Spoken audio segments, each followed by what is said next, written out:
Vin désalcoolisé, des vins pour tous, et pourquoi pas suisse? C'est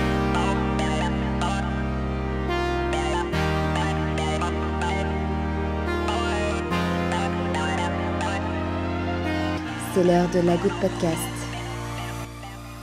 Bonsoir et bienvenue dans La Goutte, le podcast qui, comme le vin, se partage. On va rencontrer Marc Vicary. Marc Vicary, c'est une figure du vin en Suisse romande.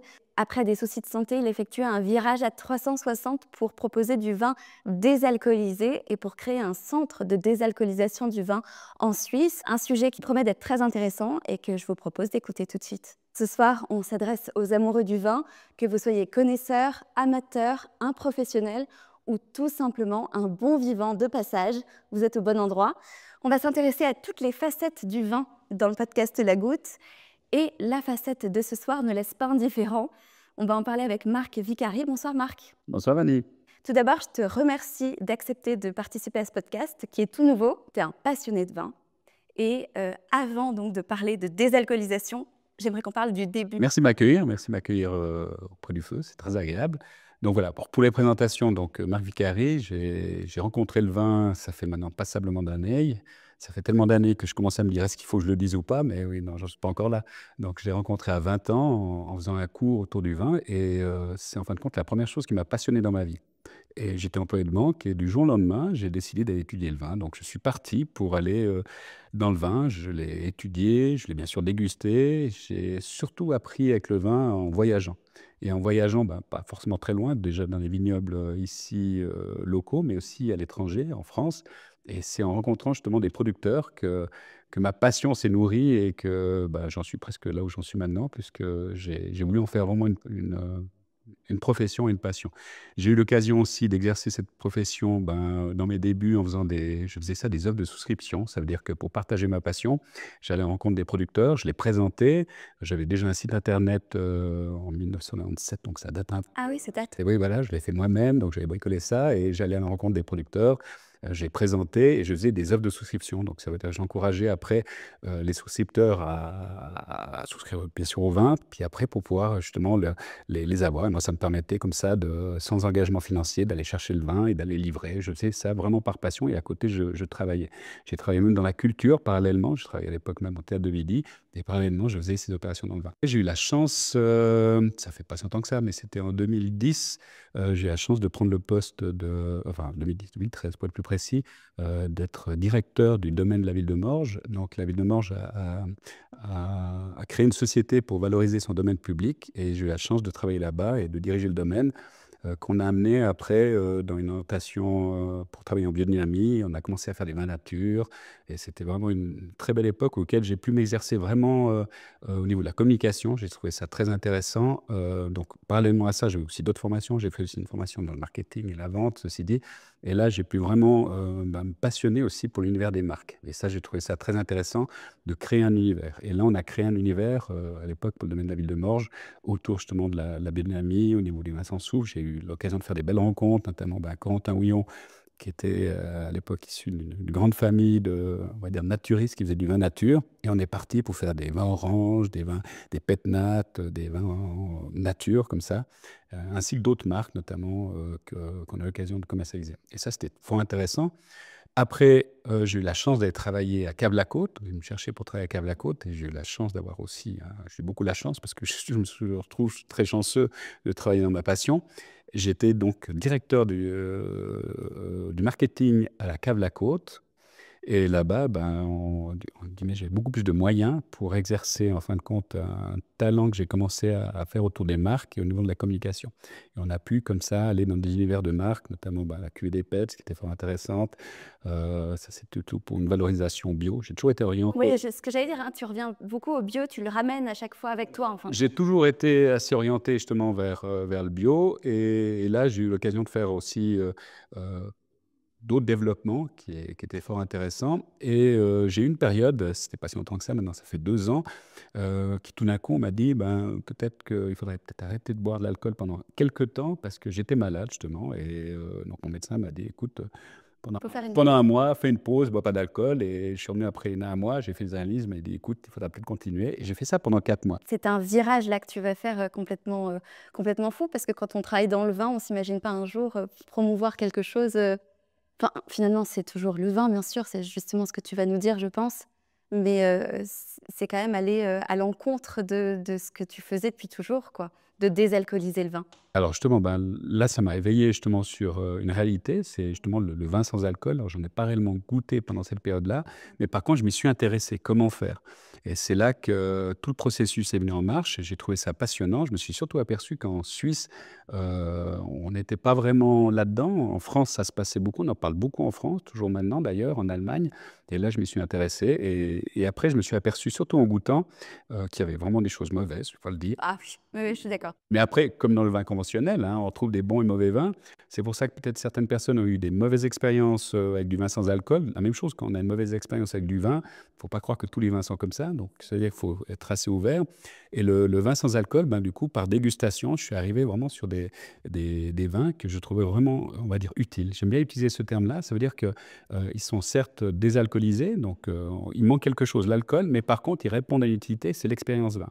Et l'expérience vin, ben, c'est quand tu as l'occasion justement de sentir un aromatique, d'avoir une attaque en bouche, d'avoir une bouche qui se remplit avec des arômes, et une arrière-bouche, puis tu as une expérience réussie. Et là, j'ai réussi ben, à trouver des vins qui répondaient à ça. On en trouve maintenant de plus en plus, heureusement, parce qu'il faut les bons moyens pour désalcooliser. Justement, ça, on va rentrer dans le détail de comment on désalcoolise un vin sans justement l'abîmer. C'est vrai qu'on a tendance à se dire si on enlève l'alcool, bah, on va enlever les arômes, on va enlever le goût du vin, on va enlever son identité.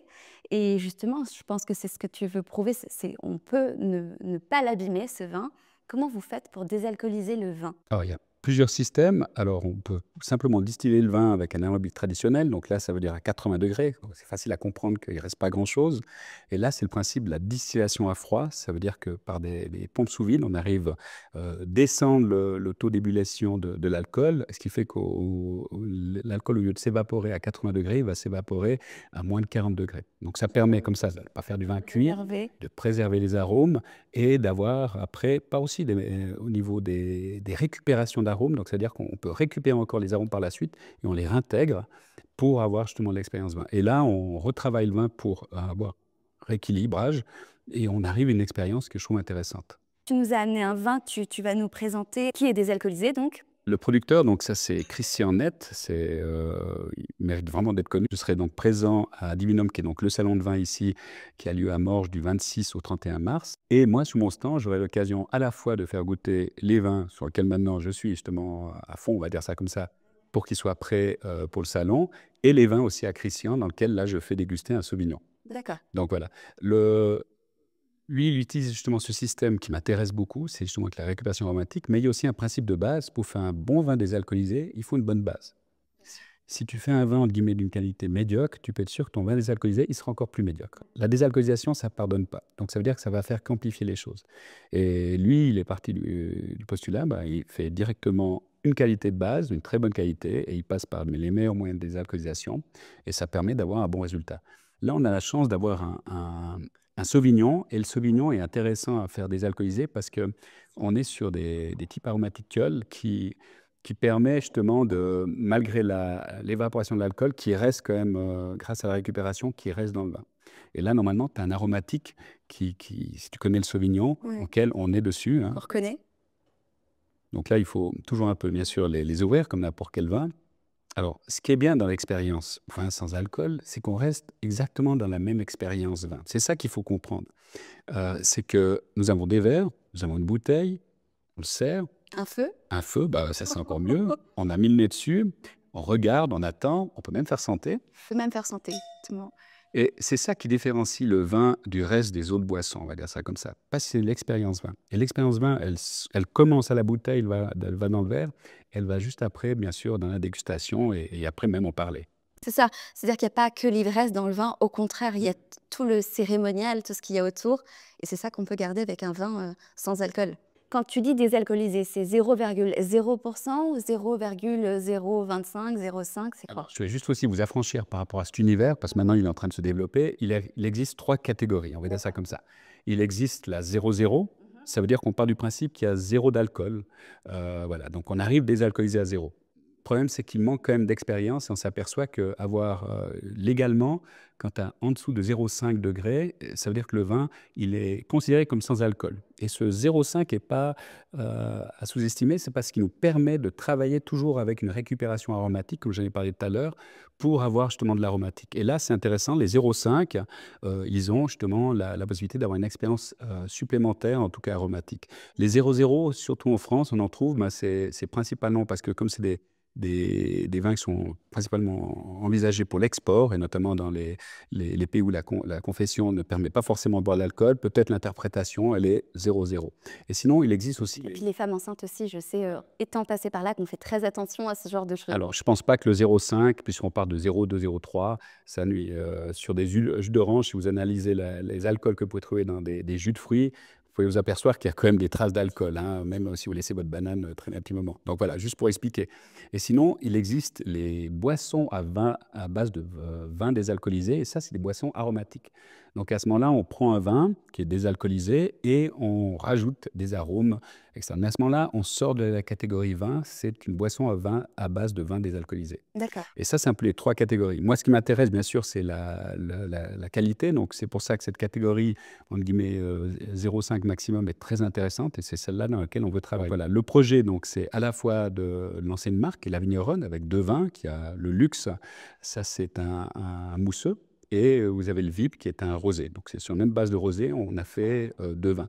Quand on n'a pas la possibilité de le faire ici en Suisse, là, je le fais en Allemagne. Donc, actuellement, c'est assez chaud, hein, puisque je suis vraiment dans le dur, avec justement des problématiques douanières qu'il faut que je règle, des intermédiaires, mais je vais y arriver. Tu es en plein dedans juste avant le lancement. Alors là, je suis en plein dedans, hein. Donc, le lancement, j'aurai malheureusement un peu de retard, mais je vais y arriver, ça je sais.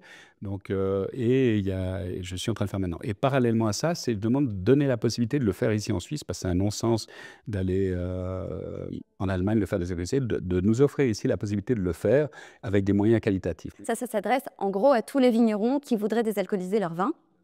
Et ça, c'est ouvert ou ça, c'est pas encore, ça n'existe pas encore? Alors, pour l'instant, je suis aussi dedans, hein, on va dire ça. C'est que je suis en appel de fonds, donc on a fait un montage. Et l'objectif, c'est d'installer ce centre à Perrois, qui a vraiment un sens par la collaboration qui se fait avec un partenaire, qui est Nogia Façon, qui est connu justement pour la qualité que cette entreprise donne, notamment elle maîtrise du pressoir jusqu'à la mise en bouteille. Donc, c'est-à-dire qu'on vient plugger ce service, qui est un service de désalcoolisation, en investissant dans la machinerie qu'on a besoin pour faire la désalcoolisation. Et ça, c'est la machine, donc c'est pas une invention de ta part ou de la part de ton équipe, c'est quelque chose qui existe déjà, que vous importez en Suisse. Voilà, on a la prétention, on a un avantage, nous les Suisses, c'est qu'on va lentement mais sûrement. Et l'avantage de commencer en retard, c'est que ça nous permet de bien choisir. Ça nous permet déjà d'observer, de comparer. Et ça, c'est vraiment la prétention qu'on a dans le projet, c'est de s'équiper au mieux avec les avancées technologiques qui sont actuellement, et notamment dans cette récupération aromatique.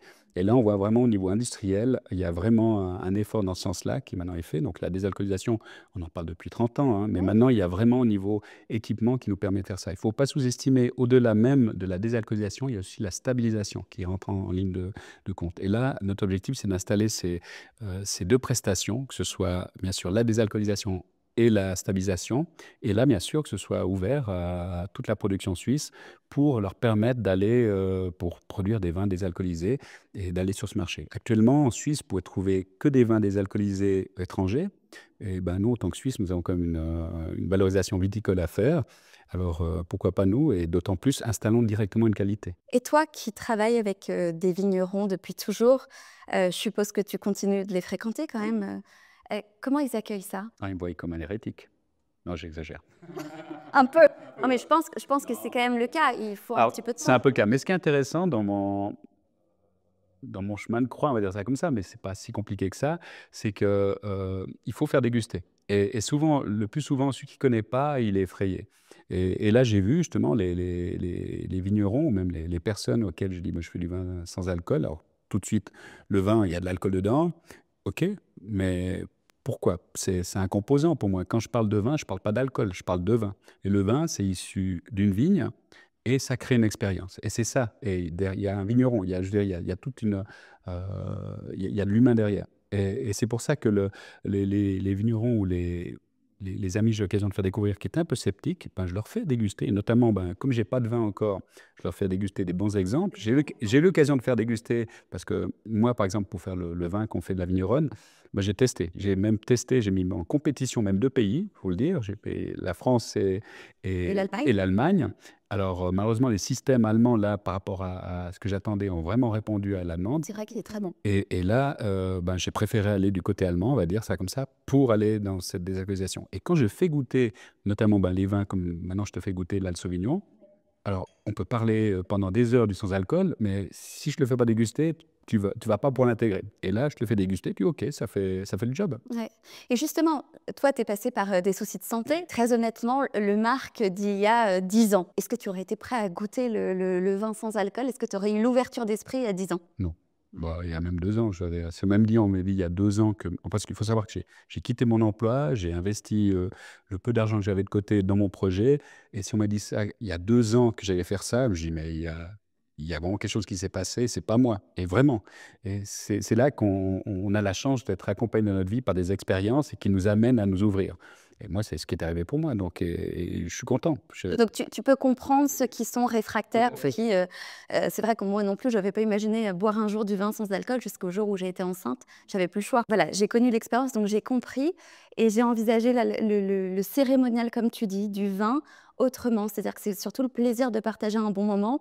Et c'est sûr que si nous, on est avec un verre d'eau quand on n'a pas le choix, par exemple, ou quand on veut faire une détox, ou quand on est avec un verre d'eau et que les autres trinquent, bah, c'est pas sympathique. Déjà, on n'a pas le droit de trinquer avec eux parce qu'on est avec un verre d'eau. J'entends déjà, même si l'émission n'est pas encore diffusée, les réfractaires, les réticents qui vont dire c'est tuer le vin, c'est fade, c'est pas de goût, un vin sans alcool, ça n'a pas d'intérêt. Tu dois t'y attendre, toi aussi, à ces réfractaires-là qui ne voient pas l'intérêt en fait du sans-alcool. Est-ce que tu sais déjà quoi leur répondre? Alors, ça vient au fur et à mesure, hein, mais c'est pour ça, grâce à des échanges que j'ai, entre guillemets, «j'apprends» aussi. Et cette expérience, comme je viens de parler avant, est très importante. Après, la première fois que j'en ai parlé, on m'a dit: «Mais tu vas faire du jus de raisin». Et jusqu'à preuve du contraire, quand tu goûtes un jus de raisin, tu as pas une expérience vin. Tu as une boisson, un jus de fruits, que certes, mais c'est pas la même chose. C'est pas ce que j'ai expliqué tout à l'heure, dans lequel tu vas déjà pas le mettre dans un verre, mais tu as pas cet aromatique, tu attaques en bouche. Là, c'est sur une trame acide. Et c'est bien maîtrisé. L'acidité est présente, mais elle n'est pas omniprésente. Il y a un bel équilibre dans la bouche. Et je pense qu'il faut vraiment goûter. C'est vraiment ça qui fait la différence. Et les réfractaires, je veux dire, je sais que par exemple, il y a des réfractaires qui disent, ben voilà, le fait de partir maintenant sans alcool, c'est que ça va tuer le vrai vin. Le vin sans alcool est vraiment fait pour tous. Mais vraiment, c'est ben, pour moi, en l'occurrence, par rapport à ma catégorie de consommateur, ça me permet d'être, j'utilise un terme de flexi-drink, ouais, flexi-buveur. Ça me permet ben, de lever le pied, de simplement, comme j'aime cette expérience vin, indépendamment qu'il y ait de l'alcool ou pas, ça veut dire qu'à midi, ben, clairement, moi, si je vais aller luncher, avant, ben, peut-être il y a quelques années en arrière, je prenais facilement peut-être 1, 2 verres à midi, 3 verres. Ça casse, ça casse. Et le problème, c'est qu'il faut repartir l'après-midi. Après, c'est pour ça qu'on a aussi cette déconsommation. Je veux dire, on est sur des métiers qui sont beaucoup plus tertiaires. Je veux dire, maintenant, il semblerait qu'il y a 60 ans, quand on était beaucoup plus manuel, ça posait pas de problème de 3, 4 verres à midi. Mais Ça a aidé, au ça a aidé contraire. peut-être, au contraire. Bah, il faut savoir que, juste pour la petite histoire, si au niveau du vin, comme ça s'est développé au niveau du siècle dernier, bah, c'est venu à la Première Guerre mondiale, hein, pour écouler justement les surplus de production qu'il y avait dans le sud de la France. Ils sont venus en train, ils ont donné comme ça du vin aux soldats, char à canon, allez-y les gars. Puis après, ils sont venus tous en dessous à la maison, puis ils ont continué à boire. Ça, c'est juste pour expliquer, je grossis un peu les traits. Mais juste pour dire que le vin sans alcool, c'est vraiment, pour moi, c'est tout le monde. Ça veut dire que tu as parlé de ton expérience justement quand tu étais enceinte, bah, clairement, je veux dire, tu aimes l'univers du vin, tu aimes un peu cette expérience, bah, fais-toi plaisir vin sans alcool. Mais moi, j'ai eu pendant 4 mois levé le pied, bah, j'ai pas eu la chance d'avoir des bons vins sans alcool, j'ai pas fait, mais pourquoi pas. Mais il faut pas stigmatiser. Je pense que c'est pas fait forcément, c'est vraiment fait pour tous pour toute catégorie de gens. Et c'est l'avantage par rapport au vin sans alcool, par rapport au vin classique, c'est que le vin classique, en guillemets, il est limitant par rapport justement à les personnes qui ne veulent pas boire d'alcool ou qui, à midi, comme j'ai dit, elles veulent lever le pied. Ou quand on doit conduire, ou quand on doit Voilà, faire plein de choses. exactement. Bah, conduire, ça, c'est réellement un problème par rapport à ça. Peut-être le vin sans alcool, par contre, tout est open. J'ai 2 enfants en bas âge, par exemple. Moi, l'alcool, le midi, ça me casse. Donc, le week-end, à la limite, je veux bien. Mais assurer après, derrière, avec des enfants, c'est très difficile. Mais pourtant, prendre un verre de vin à midi, c'est quand même un plaisir. C'est synonyme de week-end, de détente. Et c'est une alternative hyper intéressante de se dire qu'on peut boire un verre, mais qu'on ne sera pas pour autant cassé après et qu'on peut enchaîner la journée. Donc, c'est une autre façon d'envisager le vin sans alcool. Je veux dire, à midi, si tu manges quelque chose sur le pouce, tu vas pas prendre le temps de boire un verre, mais tu t'arrêtes dans des bons établissements comme j'encourage toute personne à venir dans nos restaurants ici. Vous verrez qu'on mange très très bien. Tu prends un bon menu à midi, mais après, si tu accompagnes ça avec de l'eau, je veux dire, ça casse un peu quelque chose pour ceux qui aiment, qui ont l'habitude du vin, hein. Et je veux dire, tu accompagnes avec un bon vin sans alcool, tu passeras que ça fait vraiment le job. Chacun, je pense, peut trouver sa raison de boire du vin sans alcool. En tout cas, j'encourage à avoir la curiosité d'en découvrir. Et si jamais vous en dégustez un mauvais, ben, dites-vous qu'il y en a peut-être meilleur. Et je suis content parce que j'ai été encore récemment échangé avec quelqu'un. Il m'a pris exactement le même exemple que je donne. Il y a 50 ans en arrière, on se posait la question, est-ce qu'on va faire du rosé? Il faut savoir que nous, qui faisons du vin au départ, quand tu fais du vin, ben, on aime bien faire un vin blanc. Vin blanc, il faut savoir que c'est pas évident à faire, hein. Alors, nous, en Suisse, je pense qu'on est même les champions du monde. Quand tu sais faire un bon chasselas, crois-moi, tu sais faire du vin, c'est comme quand tu vas naviguer sur le lac Léman, hein, je veux dire, ça demande pas mal de précision. Les rouges, ben, c'est clair, c'est une bonne matière première, tu peux faire un bon vin. Mais un rosé, ben, pourquoi déjà faire un rosé? Ça, c'était une question qu'on se posait déjà avant. Puis un rosé, c'est compliqué à faire un bon rosé, parce que c'est technique. Eh ben, clairement, ces questions qu'on se posait il y a 50 ans, est-ce qu'il faut faire du rosé? Ben oui, il faut faire du rosé. Pourquoi? C'est une évidence maintenant. Parce que c'est des boissons qui se vendent. Et pourquoi ça se vend? C'est intéressant d'analyser. Pourquoi maintenant, actuellement, le rosé et le mousseux se vendent? Parce que c'est des boissons désacralisées. C'est pas des boissons dans lesquelles on a. Alors, je me suis fait attraper récemment parce que j'ai dit que c'est à cause du terroir et que je voulais enlever le terroir. Non, c'est pas ça. C'est que à force de trop user du terroir, on a, on, on a enlevé justement l'essence même du terroir qu'on voulait communiquer. On a trop usé. Sacralisé. Voilà. Et cette désacralisation permet simplement de réduire au niveau du vin qu'il était il y a 60 ans en arrière. 60 ans en arrière, ça posait pas de problème de boire du vin à 9 h le matin.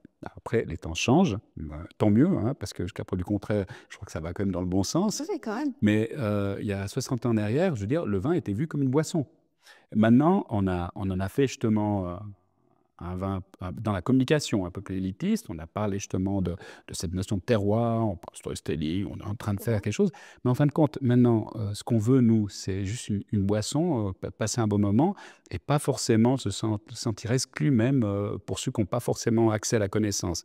Et le rosé, pour ça, est assez simple. C'est le rosé, on ne lui demande pas d'être de tel ou tel terroir. C'est normalement une marque et c'est un engagement d'un producteur au niveau de la qualité dans lequel on a confiance. Puis bien sûr, tout un design. Tu touches quelque chose qui est très important dans la vision justement du podcast de La Goutte, c'est que le vin, ça s'adresse à tout le monde.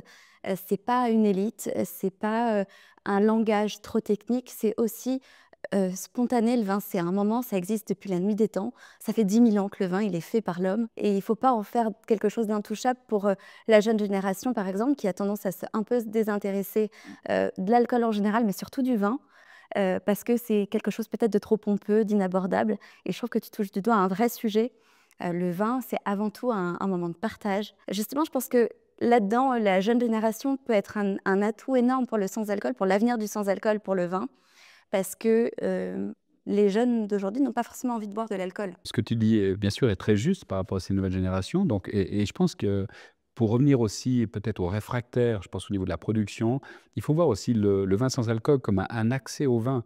Ça veut dire que les nouvelles générations qui, heureusement, ben moi, je suis papa justement de 3 filles, et je vois que aussi parrain de garçons, on va dire ça comme ça, et ils ont un rapport avec l'alcool qui n'est pas le même que j'avais à leur âge. Même pas du tout, on va dire ça comme ça, et tant mieux, hein, parce qu'on a tous péché aussi. Et là, c'est vrai que rien que le fait d'avoir un permis de conduire pendant 3 ans, tu ne conduis pas. Et ça responsabilise beaucoup, hein. Et donc, ce rapport avec l'alcool, il est différent. Il va dans le bon sens, certes, mais on a tendance à peut-être trop stigmatiser l'alcool et à être effrayé. Et on se dit, ah, le vin, c'est de l'alcool. Mais c'est pas de l'alcool, le vin, comme je disais avant. Donc, c'est vrai que le vin sans alcool permet aussi un accès au vin traditionnel. Ça veut dire que D'avoir le plaisir de la bouteille, mais pouvoir conduire. les nouvelles générations qui, peut-être par le biais du vin sans alcool, seront moins effrayées d'aller là-dedans, déjà parce que c'est désacralisé, puis il n'y a pas d'alcool, ben, va leur montrer ce que c'est le vin et qui est différent des autres boissons. C'est l'expérience. Et crois-moi, quand tu commences à envisager cette expérience et que tu peux tout doucement aller dans cette connaissance, ben, peut-être que ça va amener après à s'intéresser à une curiosité à d'autres vins qui, là, n'ont pas forcément pas d'alcool. Et c'est là qu'il faut voir un intérêt. Et ça reste une valorisation viticole. Quand je vois justement au niveau des producteurs qui, comme je disais avant, qui sont réfractaires, il faut voir que la concurrence, elle n'est pas entre les vins sans alcool et alcool, elle est justement dans toutes les autres boissons. Là, je reviens de Paris, et tant mieux, il y a pas mal de projets qui vont dans ce sens-là, mais on me fait goûter des vins, mais ce n'est pas des vins, c'est des boissons avec des infusions. Il y a pas de raisin dedans, c'est des boissons qui n'ont pas les mêmes contraintes. Il faut savoir que pour faire du vin, c'est jusqu'à preuve du contraire, il faut attendre toute l'année. Enfin, ça commence avec la taille et ça finit avec les vendanges. Et on a bien sûr toutes ces dépendances qu'on a avec climatiques, que ce soit aussi que les maladies et tout. Alors que quand tu fais des infusions, c'est pas du tout la même chose. On n'a pas les mêmes coûts de production. Et là, il faut savoir que ces boissons qui sont maintenant en train de se faire, ils utilisent les mêmes codes que le vin. C'est des bouteilles, c'est une étiquette, c'est une marque. Derrière, quand tu lis, bah, tu t'aperçois que c'est pas du vin. Mais qui c'est qui va aller à la contre-étiquette? Puis moi, on m'a offert des bouteilles. On me dit, tiens, c'est du vin désalcoolisé. Et je lis, non, il n'y a pas de vin dedans. Il n'y a pas de raisin. Et c'est ça C'est qui... une reconstitution, Voilà. c'est un semblant de... C'est un semblant. Et souvent même, c'est des constitutions aromatiques. Là, je parlais avant de vins désalcoolisés aromatisés, mais là, on est vraiment dans des constitutions de boissons dans lesquelles on utilise des codes vins.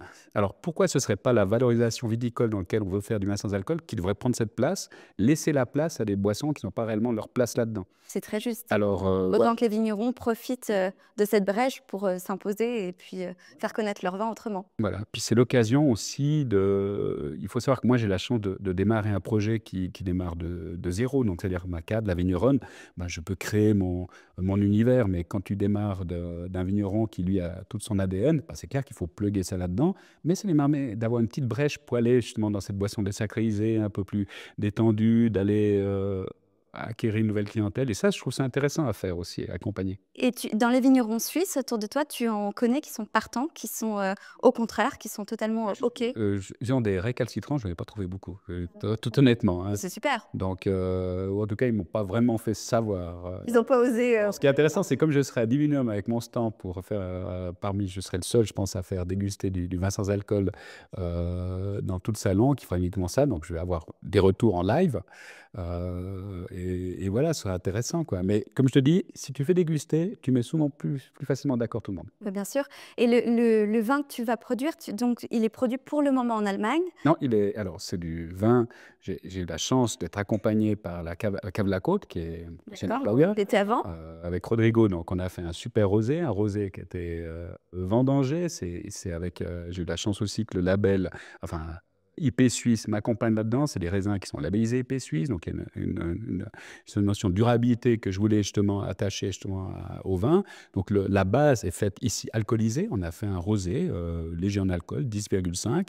Et cette base-là, hop, on l'envoie en Allemagne. En Allemagne, ils désalcoolisent par le même système que Christian a utilisé. On met en bouteille là-bas et les bouteilles sont revenues. Donc c'est bien un vin suisse. C'est un vin suisse et je peux même dire d'où il vient. Je connais le vigneron, la famille, on va dire. Donc tout est là. C'est magnifique.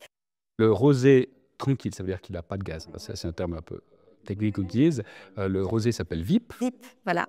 VIP et le Mousseux s'appelle Luxe. Donc, VIP et luxe. Voilà, si vous allez voir justement les marques, j'ai pris aussi tout un univers qui se veut un peu un pied de nez pour montrer un univers un peu ostentatif, mais dans lequel on reste, puisque moi, le but, c'est d'être accessible. Donc, que ce soit par l'univers de la marque, moi, c'est des bouteilles sérigraphiées. Donc, en plus, j'ai fait... comme issu du marketing, j'ai l'occasion de faire mes armes là-dedans. Ben, j'ai fait des bouteilles sérigraphiées qui sont faites en France, que je mets en Allemagne, donc tu n'as pas ta caisse. Donc voilà, tout ça pour dire que j'ai mis tout en place pour vraiment créer un univers autour de cette marque et que je veux justement montrer comme quoi, que ce soit au niveau du design, au niveau de la bouteille, au niveau du contenant, je m'engage dessus pour que ce soit bon. Une question qui intéresse et qui va certainement sortir, donc autant que tu nous le dises maintenant, si tu peux, le prix de ces vins sans alcool. Alors, faut savoir que le vin sans alcool, comme je disais tout à l'heure, ils font un très bon vin pour envisager éventuellement un bon vin sans alcool. Donc, automatiquement, le vin suisse, avec nos frais de production, on peut faire que du bon vin. Voilà. On est condamné, nous, à faire des bons vins parce qu'on ne peut pas faire des vins bas de gamme parce qu'on ne peut pas avec nos frais de production. Donc, on peut faire que des bons vins.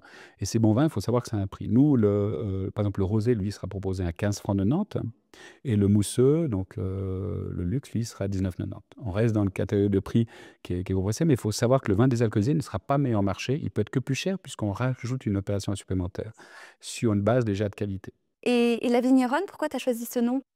Alors, c'est intéressant. Pourquoi? Parce que, tout bêtement, parce que j'avais une marque que dans mon parcours, depuis surtout que je suis beaucoup plus actif dans le vin, j'ai toujours voulu faire quelque chose pour valoriser cette production viticole. Et j'avais dans l'idée, il est un peu naïf, mais je m'ai quand même investi là-dedans, je voulais, il y a à peu près 5-6 ans de ça, créer un événement pour parler du vin. Et j'avais dit, je prends une marque, je crée une marque enfin, qui s'appelle La Vigneronne. Et cette marque, je me dis, tiens, je vais en faire une course de vélo. Je suis un cycliste au départ. Et je vais faire une course de vélo autour de la Suisse, va rallier justement les régions viticoles pour chaque jour en parler. Malheureusement, je suis tombé, quand j'ai voulu monter un peu plus de fonds, en même temps que la fête des vignerons. La concurrence était rude. Après, j'ai laissé en stand-by. Je dis, je réchaufferai ça tôt ou tard, parce que j'avais comme d'autres activités, puisque je dirigeais un domaine là. Et comme j'ai dû faire, après partir dans mon projet de vin sans alcool, j'avais cette marque qui m'appartenait. Donc, tu poses la question, je t'explique comment. C'est super intéressant. Je dis, allons-y pour la vigneronne, puisque cette marque existe déjà. Deuxième visage pour la vigneronne. Puis voilà, puis je trouvais ça intéressant parce que la vigneronne, je l'ai plus pensé pour le centre de désalcoolisation, pour dire que c'était à disposition, c'était vraiment un outil Ouvert à on va tous. dire ça, un outil ouvert à tous, à disposition de la viniculture et la vigneronne. Voilà. Alors, je me suis fait attraper, mais pourquoi tu appelles ça la vigneronne? Pourquoi une vigneronne? Et ça n'empêchera pas, du coup, pour la vigneronne de faire cette fameuse course à vélo. Ça a du sens. Alors ça a toujours du sens pour moi parce que ce qui manque aussi, et c'est ça qui est important de comprendre, là on parle de vin sans alcool, mais moi je défends le vin, et le vin sans alcool en fait partie. Et le vin, c'est quoi? C'est justement cette expérience que j'ai envie de partager avec le plus de monde possible et surtout avec les nouvelles générations. Et pour ça, il faut vulgariser. Nous, ici en Suisse, on est trois segmentés, on descend vraiment à des degrés de granularité par les centres de promotion au niveau du vin trop bas. Pour moi, on devrait plus parler de vin suisse plus globalement et parler après, dire comme quoi on a des richesses qui se trouvent là et là. Et justement, pour ceux qui nous écoutent, il y en a plein qui ne connaissent pas le vin suisse. Qu'est-ce que tu peux dire du vin vaudois, si tu pouvais le présenter un petit peu? Donner une image du vin vaudois aux gens qui ne le connaissent pas. Alors, quand tu vends du vin, alors c'est vrai qu'il faut vendre du rêve et c'est vrai qu'on a la chance ici d'être dans le Lavaux. Bon, il fait nuit ici La vue vend très vite du et rêve. c'est vrai que la vue, elle vend, hein, clairement, hein. Moi qui ai voyagé un peu, je voyage principalement dans les régions viticoles, mais j'ai eu même la chance d'aller, par exemple, à Santorin. Quand tu vas déguster, puis tu dégustes vraiment dans un caldera, puis tu as toute cette vue, puis on t'offre un vin, ton vin est déjà meilleur. Exactement, c'est vrai. Donc, nous, on a la vue, mais les vins sont très bons. Il faut savoir qu'ici, en Canton de Vaud, on est quand même le pays du chasselas. Alors, le chasselas, jusqu'à preuve du contraire, ce ne sera pas le cépage roi de la désalcoolisation, puis ça reste aussi toujours aromatique, parce que ce n'est pas l'aromatique qui s'exprime le mieux dans le chasselas, c'est plutôt, on parle, là, on peut appeler vraiment cette notion de terroir, parce que ça permet vraiment d'encenser au niveau de la terroir, de la singularité des terroirs qu'on a ici au canton de Vaud. Et pour goûter un chasselas, on a une expérience qui est très intéressante parce elle est d'une subtilité qui est vraiment très élégante. Et ça, j'aime bien dans nos vins. Ici, on a une élégance qui est même par rapport à d'autres cépages qui sont beaucoup plus aromatiques et extravertis. Nous, on est beaucoup plus dans la subtilité et la retenue. Ça correspond très bien à nous, Vaudois, qui sont un peu introvertis. Mais par contre, on a l'élégance de bien faire les choses et avec précision. C'est bien dit. C'est vrai que c'est une très belle image du vin vaudois. Alors, il faut venir ici, surtout pour le déguster. Il faut venir dans le canton de Vaud. Là, il y a l'expérience totale. Il y a Et si j'ai la chance d'être accueilli par un vigneron, un producteur qui est là, qui vous explique. Et là, vraiment, cette notion de terroir prend tout son sens. J'espère qu'on vous a donné envie de découvrir le vin suisse et aussi le vin désalcoolisé qu'on a hâte de connaître. On va le trouver où en vente, ton vin? Alors, on va le trouver, comme j'ai la chance de le produire avec Cave la Côte, il sera en vente ici à Cave la Côte. J'aurai aussi un univers digital qui permettra de le commander. Sur la vigneronne? Sur la vigneronne, tout à fait. Et j'ai des partenaires qui sont justement au niveau suisse, des revendeurs qui vont aussi travailler là-dedans. J'ai la prétention de vouloir vraiment approcher la gastronomie pour leur proposer justement ces boissons. Voilà. Eh ben, on salue cette initiative, en tout cas, bravo. Merci. Bon courage à toi pour la Merci. suite. À toi aussi. Et merci. On se retrouve très vite pour un nouveau numéro de La Goutte. N'oubliez pas de rejoindre le compte Instagram, TikTok de La Goutte. Et puis bien sûr, si vous voulez nous voir en vidéo, je vous le rappelle, c'est sur YouTube ou alors sur toutes les plateformes d'écoute audio de podcast. N'hésitez pas, je vous souhaite une très bonne soirée.